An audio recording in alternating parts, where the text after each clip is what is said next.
And welcome to another edition of the X Zone. I am Rob McConnell. We're coming to you from our broadcast center and studios in Hamilton, Ontario, Canada. If you'd like to send me an email, xzone@xzoneradiotv.com, on all social media sites, X-Zone Radio TV. And to find out about the programming we have available for you 24/7, 365 on the X-Zone Broadcast Network, visit www.xzbn.net. And for our programming schedule on Simul TV on the Simul TV radio network, as well as on the Simul TV station where we have our X-Zone TV channel, visit www.simultv.com. My guest this hour, X-Zone Nation, is Todd Clements. Now, 30 years ago, when Todd was a child visiting Mackinac Island, he saw something that stayed with him all of his life. He could not explain what he saw, but could only label it as a ghost. Now, this one event sparked the curiosity of a young man, and with a simple tape recorder and a set of dowsing rods, Todd began seeking out the unknown. He has researched fields including U.F.O.s, cryptids, ghosts, and other unexplained phenomena. However, he has always returned to the place where he had his first sightings, Mackinac Island, Michigan. Joining me now is Todd Clements. And Todd, welcome to the X-Zone. How you doing? Thanks for having me on. I'm doing great. Thanks very much for joining us. Tell us about that first experience you had on Mackinac Island, some 30 years ago now? Yeah. Well, I hate to correct you. It's Mackinac, drop the C. All right. We do it all the time. All righty, there we go. Mackinac, drop the C. It's the French way of saying it. I see. So it's an interesting island. It's got Native American, British, French, United States. Everybody's held it at one point. Right. And everybody says different. I was on a summer vacation as a 12-year-old kid, and we were at Mission Point Resort. Family was there. We're swimming. It's hot. It's July. I just got out of the pool, and I grab a towel. I sit down next to my mom. I'm looking at there's really high bluffs around the island, and behind the pool there's a bluff, probably about 75 to 100 feet high, and I'm looking up at it, and there's little drops along the bluff, and then there's sheer bluff faces too. And I see someone standing near some bushes, and it's not at the top, it's not at the bottom, it's kind of in a section in between. Mm-hmm. And he's staring down at the pool, and I'm looking closer, realizing that he's not completely solid. He's kind of a transparent person. And I was like, oh my gosh. My mom is sitting right next to me. I turn to her, I go, Mom, look, what's that? And it was completely gone. Nothing, not a trace of anything ever being there. Now, I'm still an adventurous, looking around, always exploring, type of person. I was Sure. like that when I was 12 too. And Mackinac Island's a pretty safe place for the most part. You're on an island. It's 8-mile circumference, and kids can go wandering. I was 12 years old. Me and my brother went wandering in the woods and tried to find the place that I saw the guy that was looking down at us, or at me, from the bluffs, and I found it. And I look to where this man would have been standing, and we didn't even do it, we couldn't easily climb down to it, and there's no way someone could just literally, in 2 seconds of turning heads, climbed up it and gotten to disappear. And there was nothing there he could have hid behind. There was nothing at all. Plus the fact that I could kind of see through him. And I was like, I just saw a ghost. And it stuck with me. When I was a kid, I was one of those kids on Christmas morning, you get all your toys, you open them up, and then I get the screwdriver, I take them apart, see how they work, and put them back together again. So I've always wanted to see how everything works. Well, ghosts are another thing. How does it work? What happens when we pass on? Why are some people ghosts? Why aren't some people ghosts? Right. Where are they? How can I find them? It's pretty much what happened, and anything that's unexplained I got interested in based on the fact that I was the kid who was always wondering how things were done. That's where cryptids and U.F.O.s and ghosts and you name it. Anything from spontaneous combustion to telepathy and everything. I've been interested in all of it pretty much all my life. When you had your ghost sighting, how far would you say the ghost was from you where you were sitting? That's the first time anyone's ever asked me that. I would say 150 feet, give or take. Mm-hmm. About 150 feet on the bluff. There's nothing blocking between you and where he was. There was no trees. There was nothing. It was a straight shot. You could see him standing there looking down. And what was he wearing? He looked like he was wearing a T-shirt, and he had short hair. Mm-hmm. It was a light color hair, and that's all I could really see of him. I couldn't see legs. His legs might have been in the grass that was there, but there wasn't much grass, and it just wasn't. It was like he wasn't a full person. Did you ever find out who that ghost might be? I actually did, and it was years and years and years later. I came across someone who'd been at the resort, knew a lot of the history at the resort, and I was actually writing my first book, and I was like, okay, who is this? Mm-hmm. I saw this ghost when I was 12 years old. I don't know who it was. And she goes, oh, Harvey. She knew all about him. A lot of the staff at the resort knew about him, too. And it's a nickname. It's not his real name, but we use that as his nickname. He was a college student there, and there's some mystery behind how he died, but I did eventually see a photo of him, and I was like, yep, I think that's the guy I saw. I mean, It was a long time ago, but it was similar enough that I'd say that could be the guy. Something like that is imprinted in your mind. Forever, yeah, you don't forget something like that. Exactly. I mean, the first time you see something, any time I've ever seen anything, and I mean, I've been doing this almost my whole life, and I've only actually seen something 5 times. That's it. It's not something you get all the time, and I'm fortunate to see those 5 things I've seen. So. And what were those 5 things that you saw? Yeah, well, Harvey was the first thing I ever saw, and a few years later, I saw a shadow person. That was on one of my makeshift investigations.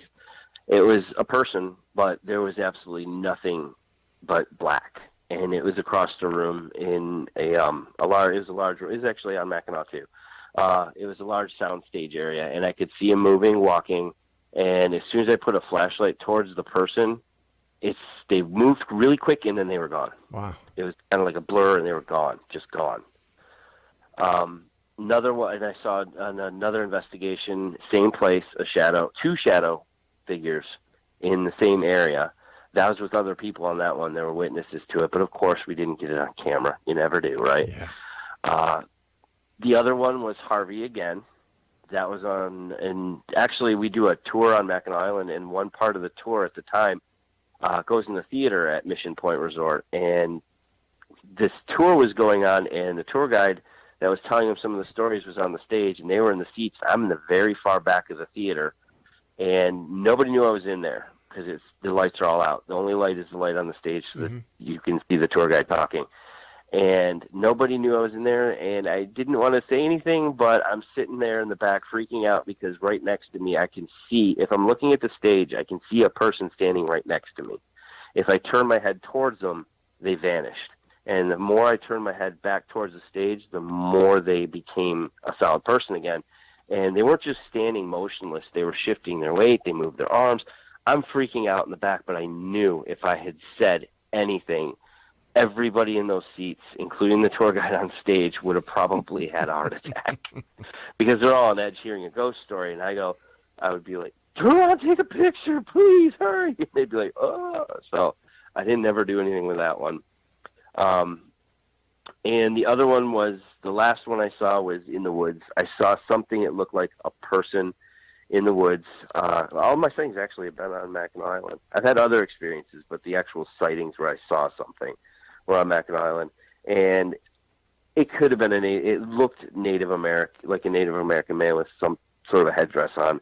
It was down a path, and he disappeared, but there's nobody in full headdress running around on Mackinac Island unless it's like a special parade or anything like that. And he was on a path. I was walking down, and I saw him in the distance, and then he took off in the bushes, and I was like, that doesn't make sense. There's nobody wearing those kinds of clothes on this island, and he was gone. Wow. You and I have to take our first break. Please stand by. Exo Nation, our guest this hour is Todd Clements, and he is the gentleman behind Haunts of Mackinac, www.hauntsofmackinac.com. And if you'd like to find out more about Todd, Mackinac Island, and such, his book, The Haunts of Mackinac, is a great resource of the island's history, legends, and ghost stories. We'll be back on the other side of this break as we continue here in the X Zone from our broadcast center and studios in Hamilton, Ontario, Canada. My name is Rob McConnell. Todd and I will be back after this short break.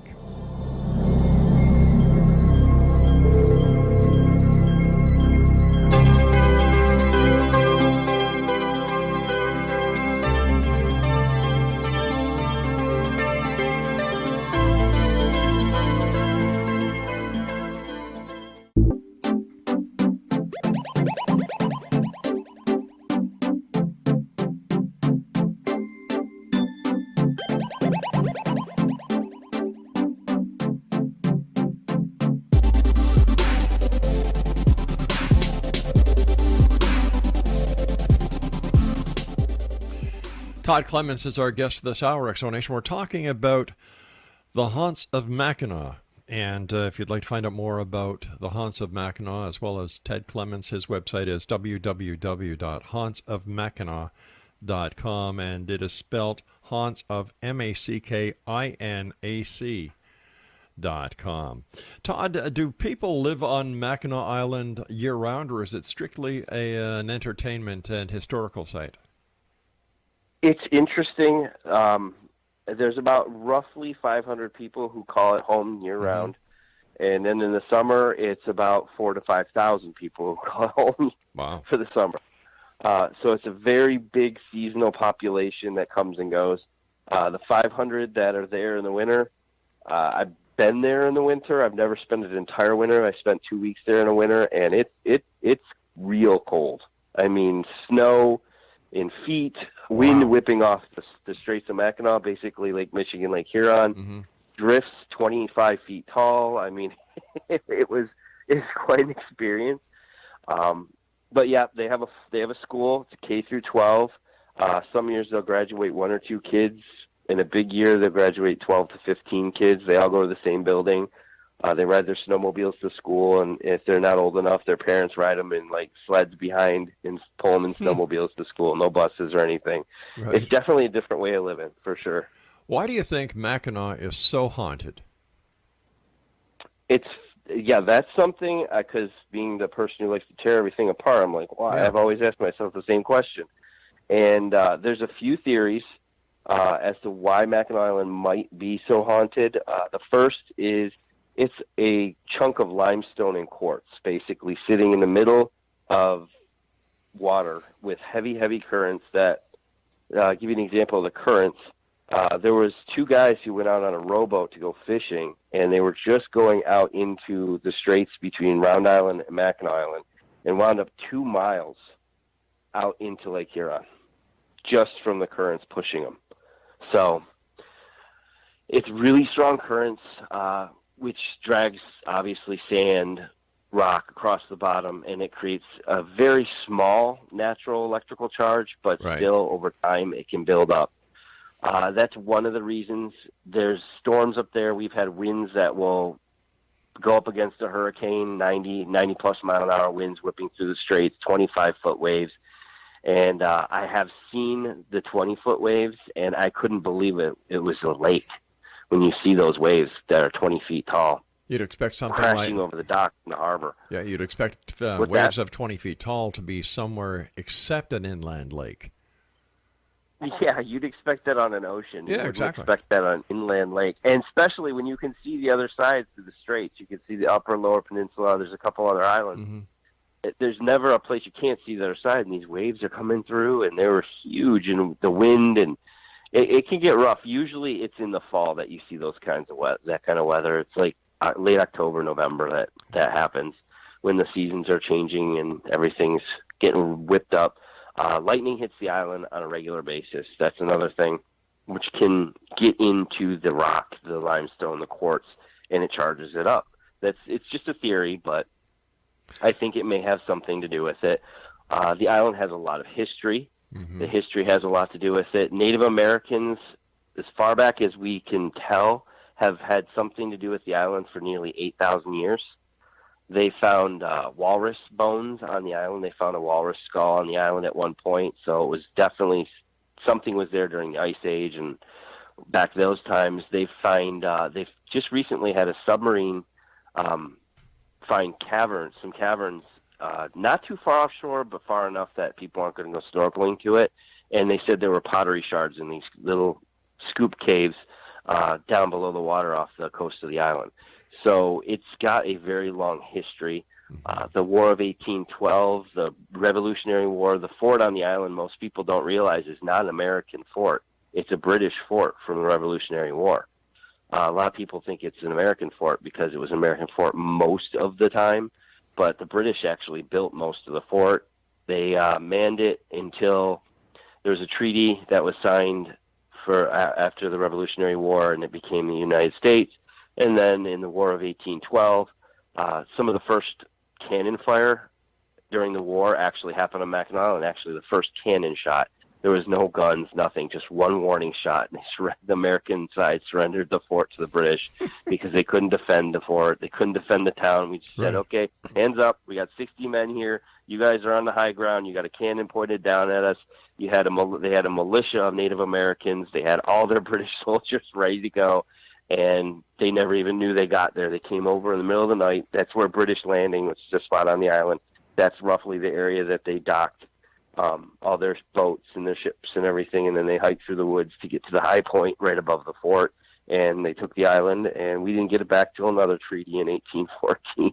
My goodness. So that seems to have been the way the forts went back then during the War of 1812. Yep. Back and forth, back and forth. Kind of silly when you look at it these days, but at least we're the best of friends now, the United States and Canada. Yes, we are. Let me Absolutely. ask you. We're buddies. We are. We truly are. Let me ask you this, Todd. The fact that there was so much Native American influence on that island, I would imagine that some of the island is considered to be sacred grounds by the Native Americans. Does this have anything to do with the hauntings that go on? It's funny, yeah. There are some things on that island even I haven't completely understood. I'm not a big Native American lore. I know some, but I've talked to people who really know.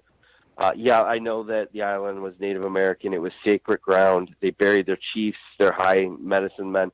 People who were important were buried on Mackinac Island because they considered it, some of the tribes considered it kind of their Garden of Eden, where man was created and their God lived. Geechee Manitou was their god, and he came to the island and created the world. And then he left the island. There's stories with all the rock formations, like his wigwam is a rock called Sugarloaf. His doorway is Arch Rock. There was a staircase cut into the ground at one time, but they blew it up to build the road around the island. It was called the Giant Staircase, and just different things. So there's a lot. There's some Native American burial mounds still on the island. Eventually, though, everybody was burying people on the island because it's kind of got the whole Hollywood thing to it. Well, if the famous people are doing it, why can't I? Yeah, so they started. If the rule of thumb is, if you can dig deep enough to bury someone, there's somebody already there. And we do find bones. People find bones when they remodel things or dig a basement. One of the hotels in the island, Bicycle Street Inn, about 4 or 5 years ago, there was an old house there, and the old house, they were going to move it. Nobody moved it. Everybody said no. So they said, all right, we're going to get rid of it. They got rid of the house, and when they were pouring the basement and doing the foundation work for the hotel, they found 24 sets of human remains in the ground underneath that house. Oh my gosh. And what's now the basement. So yeah, anywhere you go, I mean, the park in front of the fort, they said the soldiers were putting in a farm. They were going to plant crops and things.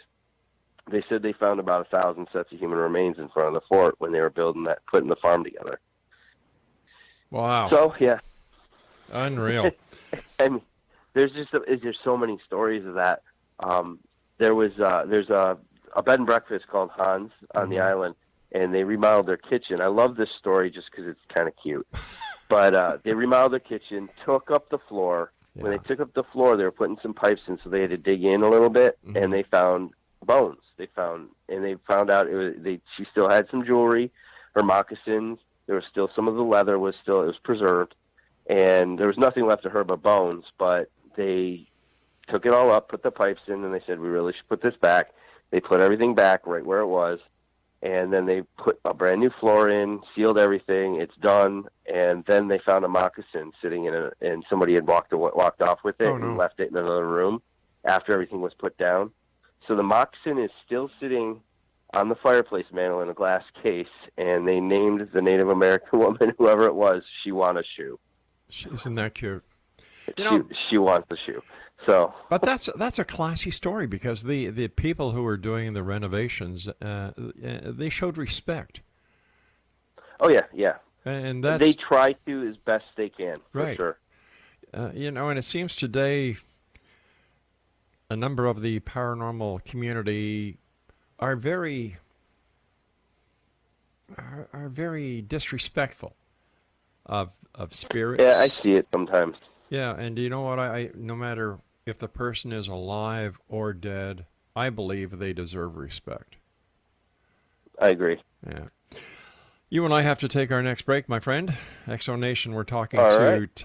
Todd Clements. He is the author of Haunts of Mackinac, the book that started it all. Haunts of Mackinac is a great resource of the island's history, legends, and ghost stories. The book has been a bestseller in the region for 10 years, and I fully understand why after talking to Todd for nearly half an hour now. If you would like to send me an email, xzone@xzoneradiotv.com, on all social media sites, X-Zone Radio TV.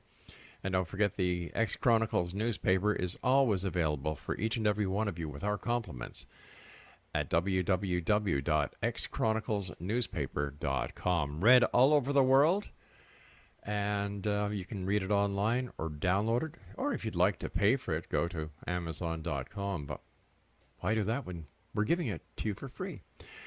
I'll be back on the other side of this news break as we continue talking about the Haunts of Mackinac here on the X-Zone with yours truly, Rob McConnell, and my very special guest, Todd Clements.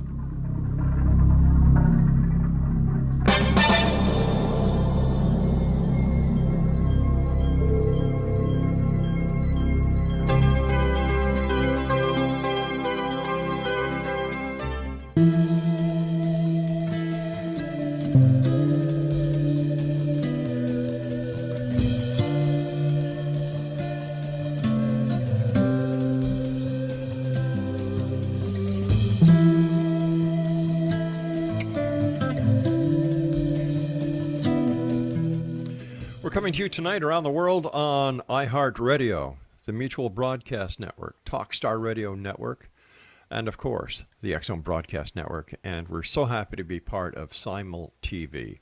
And if you'd like to find out about Simul TV, how you can actually watch the X-Zone TV channel, as well as another 130 some odd specialty channels, get 500 video games, as well as video on demand. You're not going to believe this. You're really not going to believe it. So instead of me trying to convince you, just do yourself a favor. Go to www.simultv.com. Todd Clements is our guest. He is the author of The Haunts of Mackinac. His website is hauntsofmackinac.com. Tell me about the Grand Hotel and some of the stories that are within the walls of that. Everybody wants to know that one. They don't like talking about their ghost stories. Why not? Why not? It's great for business. I think I agree, but I think it has something to do with they just want to portray that image of ultra resort, very, very nice, classic, traditional. I understand, and we respect them for it. I mean, I understand, but sure, they got ghost stories, and well, I talked about a few of them every now and then. I'll tell everybody, oh yeah, you gotta watch. That's it. What's that? I said that a boy, spill the beans. Mm-hmm. Share the info. Well, let's see. One of my personal favorite ghost stories, which I've heard from, I've never had an experience personally, but I've heard it from too many guests at the hotel to say, yeah, that's not true, because these people don't know each other. It's been years and years I've heard these stories from multiple people, different times. They're from different states. They're coming in visiting. And it seems that if you're in a room on the second floor above the dining room, sometimes late at night, usually after midnight, after 1 a.m, you'll hear noise below. And it's not just like a rumbling. It's chatter of voices, glasses clinging and clanking, and occasionally hear big band music playing. And one person actually told me that they went to the front desk, or they called down to the front desk to see if anybody was in the dining room, and they said it was empty. He still heard the noise coming from below, which was the dining room. He actually came downstairs, looked in the dining room, lights were off, and it was completely empty. Wow. Goes back to his room. He can still hear the music coming from the floor. It said it sounded like there was a big party below his room. So, and I've heard the same story from several different people. So I think that's one of the interesting kind of residual haunts that goes on at Grand Hotel. And I don't see how they're scared, and that doesn't scare anybody. There's a story of a little girl who accidentally fell out of a window. I can't remember if it was the 50s or 60s. I have so many dates in my head, I can't always remember the exact dates. They said her name was Rebecca, and she will appear to children in hallways. She's very friendly. She's not menacing. She just kind of wants to play, but she only approaches kids. And I remember one kid telling me the story. I was doing a book signing on the island, and his mom brings him up. She's like, "Will you just tell him what you saw?" This kid's nervous. I don't know why. Because I wrote a book. I don't know what. It doesn't make anything special, but he tells me the story. He's like, "Yeah, I was coming back to the room, and this little girl was down the hallway near our room, and I was kind of scared to go up to her, and she was smiling, and she had something in her hand. It looked like a ball, and she tried to roll it towards me, and I saw the ball coming towards me. I went to go get it, and it just kind of disappeared. I look up, and she was gone." So, and I hear stories of little kids coming into contact with her, and she's a friendly spirit. She just kind of wanders around trying to play with the kids that are at the Grand Hotel. You know, that brings up an interesting point. Why do some spirits, and this, I'm asking you for your opinion here, why do some spirits linger and others go? That is the question everybody wants to know the answer to. I have my ideas. I think some don't know they died. It's a sudden death, quick, you're gone. If you ever seen the movie Sixth Sense, that kind of a thing, you didn't know you died. Yeah, that was Bruce Willis, right? Would have been one of those. She fell out of a window. She was dead in a second, and she didn't know she died. Wow. That's a possibility with her. Then there's the residual, the one that is kind of like trapped. It's a memory trapped in time or the environment or the rock or something in the wood. And every now and then it kind of is like an echo of something that happened a long time ago. Then there's ones I think that just don't want to leave. They're scared. They don't want to go wherever it is we go, heaven, hell, depends on belief systems, and they just don't want to. Unfinished business, they're there to do things. We have pretty much all of these on the island in various locations, different types. The unfinished business ones where there's story of an innkeeper at one of the bed and breakfasts, and she checks on guests. She's always was meticulous through her entire life of making sure everyone who stayed with her in her bed and breakfast had the best stay you could ever have. She made sure they had fresh sheets, fresh towels. Is there anything you need? And she always would check on people. And there's a few stories from the bed and breakfast that she'll check on someone and then walk through the closed door. They couldn't tell she wasn't there. They said she looked like a real person and then would walk right through the door. I also understand that there's a story about 13 children who died of typhoid fever. Yep, that would be the Mission House. That is technically the oldest hotel on Mackinac Island.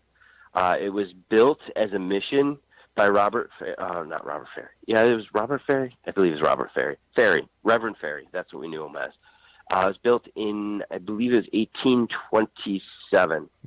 And it was built as a school, as a mission for children who were half Native American, half French, half British, half whatever, mixed, métis, children, so that they could be civilized in society instead of being savages like the Native Americans at the time. It was a different time. People believe things different ways than they do today. But so parents would send their kids there so that their kids could function in proper society, quote unquote. And when they were there, the medical treatment at the time wasn't quite what it is today. And a bunch of illnesses did break out. They would treat fevers by putting kids in the basement where it was cold. They thought the cold would help break their fever, and it's a cold, dark, cobblestone, dirt-bottomed basement, Ooh. mildy, musty. I've been down there. It's not a place you want to be, especially if you're sick. Right. And some of the kids passed away in the basement. Accidents happened occasionally. I know there's a story of one kid who had a rock fall off of one of the bluffs, hit him and killed him. There's various different reasons, but disease was one of the, and sicknesses were the biggest problem at Mission House. And not long after Reverend Ferry closed the house, and part of it had to do with a lot of kids were dying, obviously. It only lasted a few years. It became a hotel. It ran as a hotel for over 100 years and closed in the 1930s. So it gives you an idea. That was a hotel for 100 years, almost 100 years ago. So it's a very old building. And now it's used by the state park to house their staff during the summer season. In your opinion, where is the most dangerous place on the island? Next to a bluff. I guess. Standing at the top of a bluff. If you want to talk about actual physical danger, Yeah. ride a horse on a trail next to the edge of a bluff. I've done it. I won't do it again. It was just, nope. Mm-mm. That horse made one wrong step or got spooked, you're going down 90 feet. So that's my definition of danger. It's just falling off of a bluff for sure. What's the drowning pool? The drowning pool, it's a legend. It got built into something bigger than it actually is. Mm-hmm. And it's all over the place. Not our story. It's a story from a couple of the locals on the island who I think were having some fun with people. And we did our research after...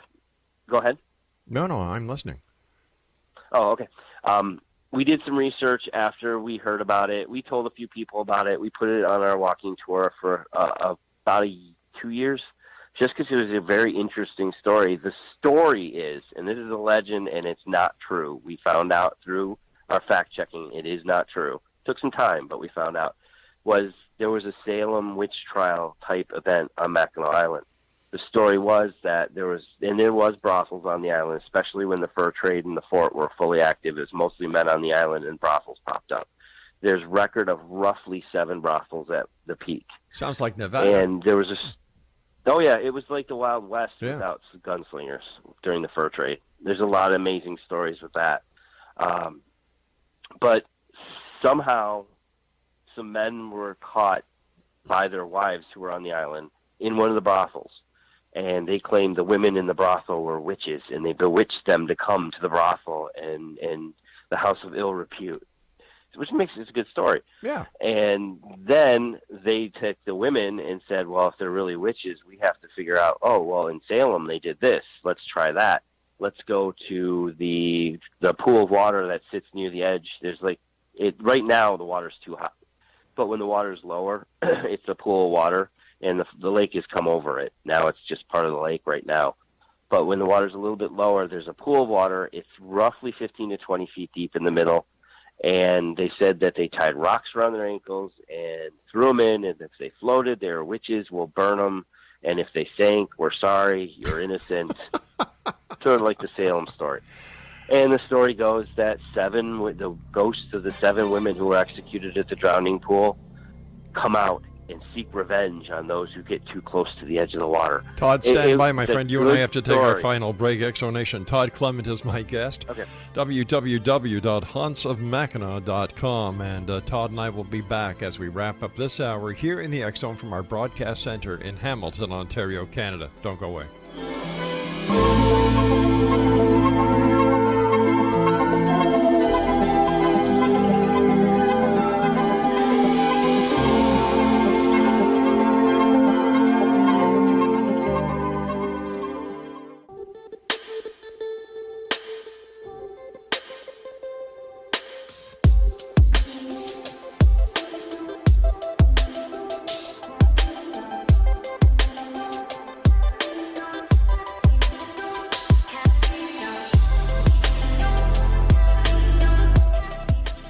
Ted Clements is my special guest this hour, Exonation. He is the author of Haunts of Mackinac. His website is www.hauntsofmackinac.com. First of all, Todd, thank you so much for coming on the show. It has been a delight speaking to you. You're welcome. And before we go on, could you finish the story about the drowning pool? Yep. Well, long story short, it's a legend, and we did the research and found out that there was one person executed for prostitution during French rule in St. Ignace. And the story is she was probably taken into the lake and drowned. I guess during French rule, prostitution was punishable by death at one point. That's we rather also found that, yeah, it's pretty brutal. Yeah, especially for the French. I was going to say one person did actually drown in the drowning pool for real. Oh, really? They did fall in. They got tangled up in seaweed in the deep section, and they did actually drown. Now, the paranormal activity in there's a little bit. You see some strange splashes. You hear footsteps on the gravel rocks around it occasionally. Could it be the person who drowned in there? Maybe, but we don't know for sure. So that's the true story of the drowning pool. Excellent. Tell me about the walking tours that you do. Oh, yeah. We started the walking tour about 2 years after the first book came out. It was basically, I did book signings all the time on the island because the bookstore they asked me to be there to do book signings all the time because it did well. And I said to some of the people who are getting books, I was like, how'd you like to go? What are you doing tonight? You want to walk around? I'll tell you more ghost stories. I got tons that aren't even in the books. And they were like, oh, yeah, sure. So one night I decided to have a sign-up sheet. Had 70 people sign up to go. 70 people showed up. I took them. I was a nervous wreck. Had never done public speaking on that type of a basis before that night. And I was nervous, but I knew the story, so I just started telling them ghost stories and history and everything. It took 3 hours. And they all stuck with me except for two people, a person in a wheelchair and a person pushing them. Those are the only people who said, we're tired, you're doing a good job, but we're done. And at the end, someone had kind of came up to me, everybody kind of walked away, and he said, you're an idiot. You should be charging to do this, and you should be doing this every night. And I've been on ghost tours in other cities and everything, and I was like, you know what? I never really put two and two together, but you're right. I could do this. I could do this and have a tour, and we could have a business, and it's good with tourism. Yeah. And we found a spot. We started doing the tours.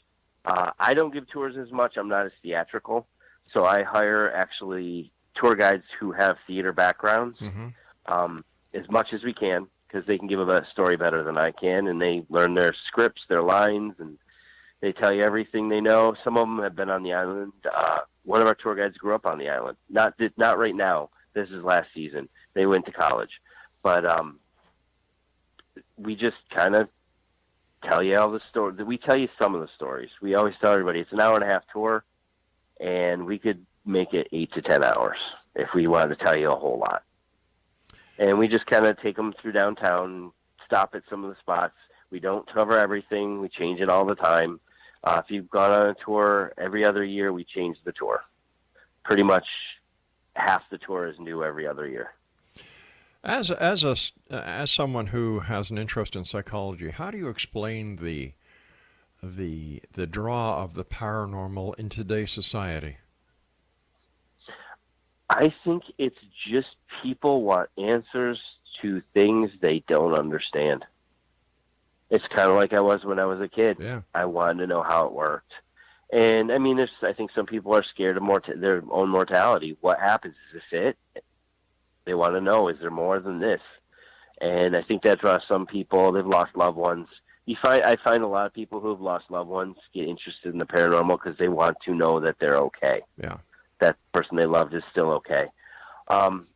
It's just and it's fascinating. I mean, not just the whole ghost story thing. I mean, the fact that there could be visitors from other worlds with UFOs or animals that live on Earth that are rarely seen.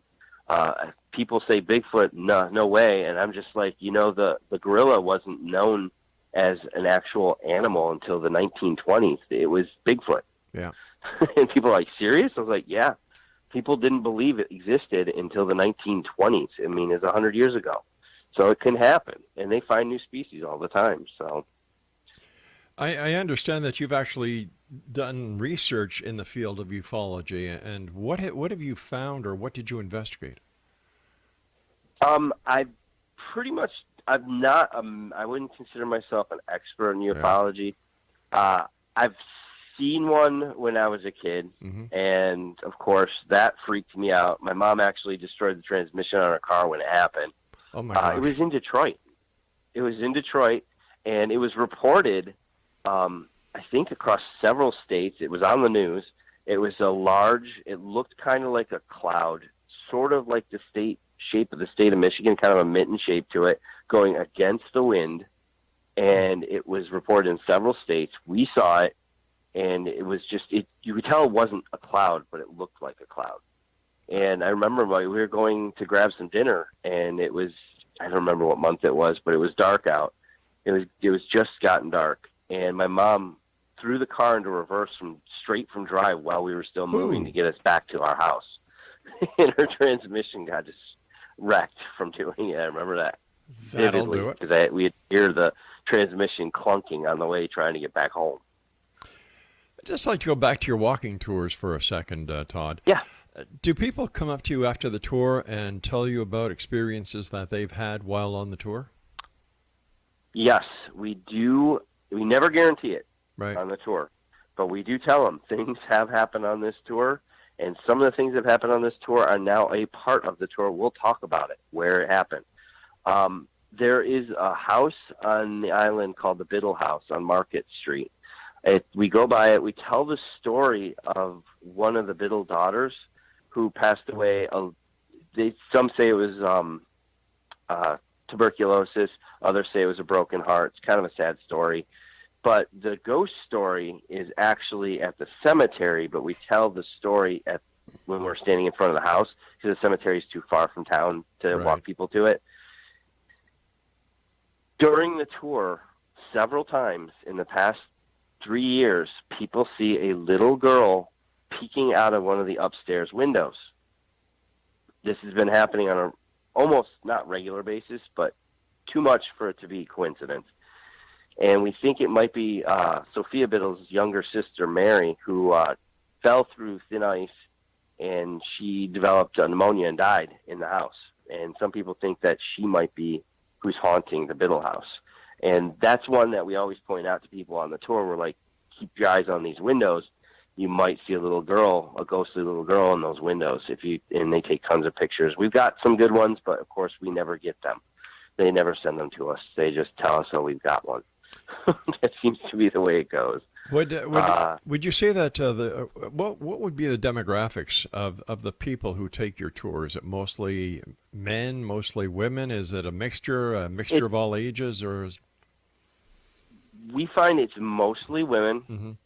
Because of course the business side of it, I want to know who my customers are for the tour.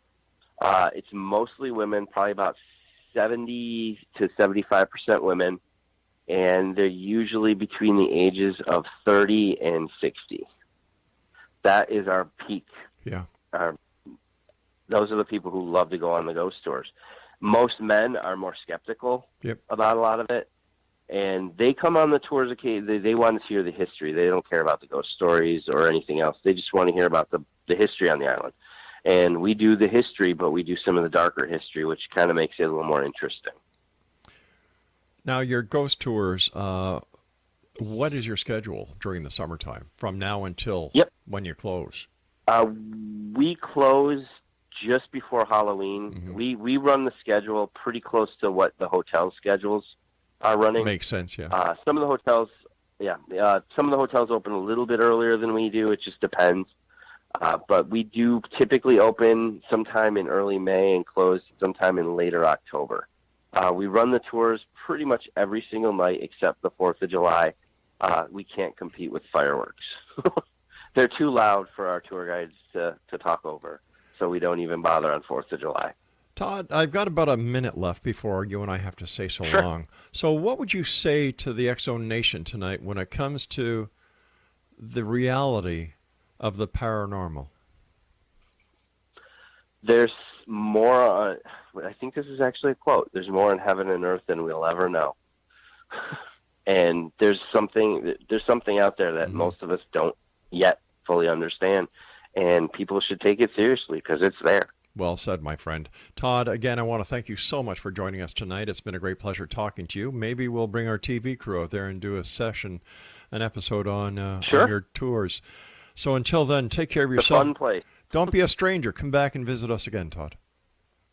Sure, absolutely. All right, Exonation. Todd Clements has been my guest this hour. His website is hauntsofmackinac.com. And once again, don't make that mistake I made by calling it Mackinac. It's Mackinac, Haunts of Mackinac, and that is spelled HAUNTSOFMACKINAC.com. I'll be back on the other side of this commercial break with the news as we continue here in the X Zone from our broadcast center and studios in Hamilton, Ontario, Canada. Don't forget, you can always send me an email, xzone@xzoneradiotv.com, on all social media sites, the X Zone, X Zone Radio TV. And for all the programming that we have on the X Zone Broadcast Network, xzbn.net, and for SimulTV, SIMULTV.com. Don't go away.